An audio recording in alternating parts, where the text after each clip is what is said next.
and a good morning to you all. Another made up place. Today, a small urban scene from my sketchbook. This is an 8 by 10 sheet of Arch, 140-pound hot press paper. And I'm just finishing up my sketch with a Rotring .25. And the ink, in case you're interested, is Diatramentis document ink. So we're going line to wash today. And I'm treating this painting more or less as if it were a coloring book. I've got all my lines down and I'm painting each section individually with a wet in wet approach. Really wet mix to lay in the base colors and then dropping in other colors like in the case of that third building there, I went with the raw sienna and some Payne's gray and a bit of ultramarine and a bit of burnt sienna. Now, the thing is with my urban scenes, I like to give each building its own character and its own personality. The middle building, which is the focal point of this scene and the most successful business on the street, is a restaurant with brick ovens. So I've added a large stone chimney to the side of the building. Now, this thin little guy here to the right, I'm dropping in a really wet mixture of Davies gray and then adding some burnt sienna, a bit of Payne's gray, and a bit of ultramarine as well.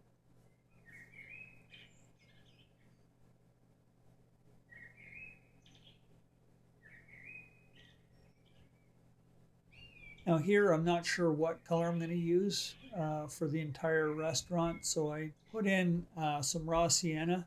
I'm going to let that dry and create its own texture. I have a lot of brickwork down at the base of the building, so I'm trying some cadmium red, again, very wet, and then dropping in for the street level portion a bit of Payne's gray, just to dirty it up a bit. And my trees are a cadmium yellow, really wet, and dropping in cadmium orange for the underside. I will be adding a bit of ink to those trees as well to give it to make them even a little more dark underneath. I don't have a sky in this scene, so my windows pretty well just a light mix of Payne's gray. And with the main part of my building dry now, I can go in and glaze over with more cadmium red. With the mixture very wet, I can now add my dirty bits of Payne's gray and burnt sienna.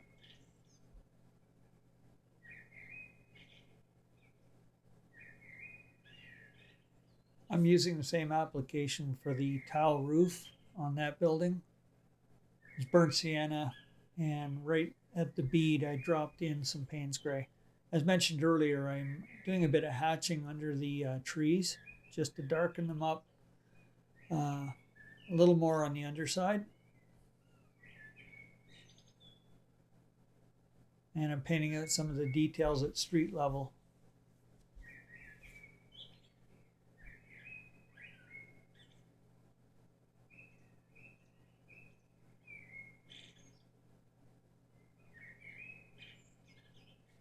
So part of the challenge in doing a scene like this where you want all the buildings to have their own personality is selecting colors to not only have the buildings different, but also have some harmony in the painting. So I'm trying to select colors that work with each other, yet are different enough that the buildings will each stand on their own. For example, the roof here on the upper right, I went with three orangey brown roofs. So I decided for the shingle roof to go with a green. Now, again, I mentioned it's hot press paper, which is really cool because the paint doesn't absorb terribly quickly and you can really work it. So in the case of that roof there, I had a nice bead built up of the olive green that I'd use for the roof, and then I can go back in and work it and add more colors to it. So here's another little storefront, a confectionery, and I'm putting a nice striped awning over it. I have little wooden fences separating each of the buildings in the alleyways. And they would all be in shadow, so I'm making them a dark brown, so it's just a burnt sienna and a Payne's gray.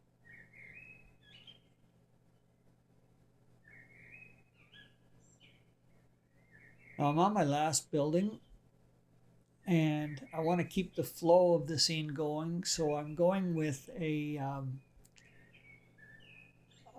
kind of an olive green, so it's a little bit of a green from the second building and some of the reddy browns from the main building. So I think I maintained the flow and have that nice muted look for the entire street.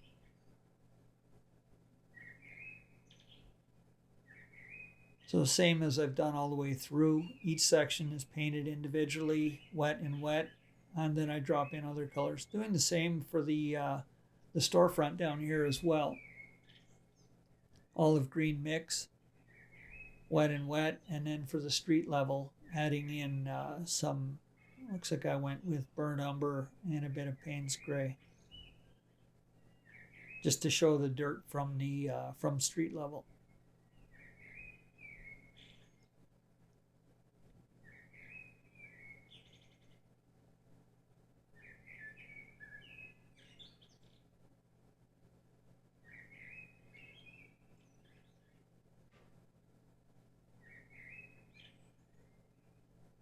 Now, when designing this building, I decided to run the eaves trough and downspout across the building.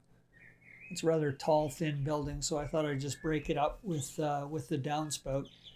And then the viewer might wonder why the owner would go to the trouble of having a downspout go down one side of the building, drag it across, only to have it drain on the other side.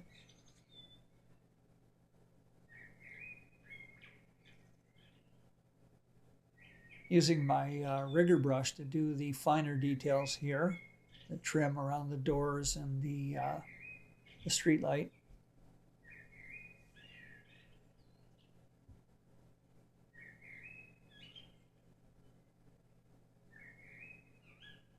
And now we're pretty well on the home stretch here, just picking out details that I might have missed.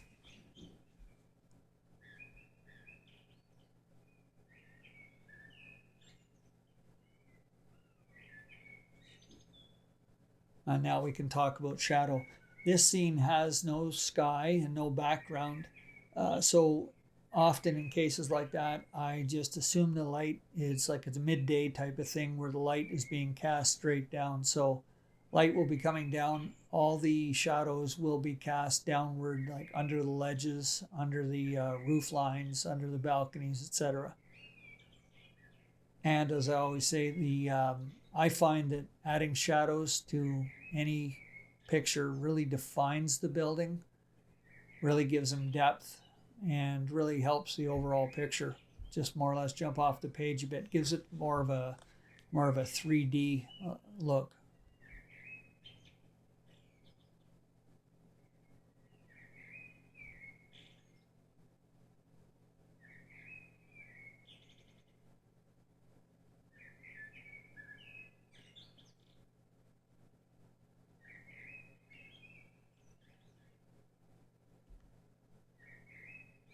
Now I can paint the last of the details, trim around windows, some of the window sills and ledges. And I see my door down there. Yes, going with the cadmium yellow. Gray building, so I have a nice, inviting, bright yellow door on that thin building. And that just about does it. Get the pen out. Add a few lines, the last little details. We'll get it signed, get the tape off it. And there you have it. Little urban scene on some hot press paper. Thanks for watching. And we'll see you again soon.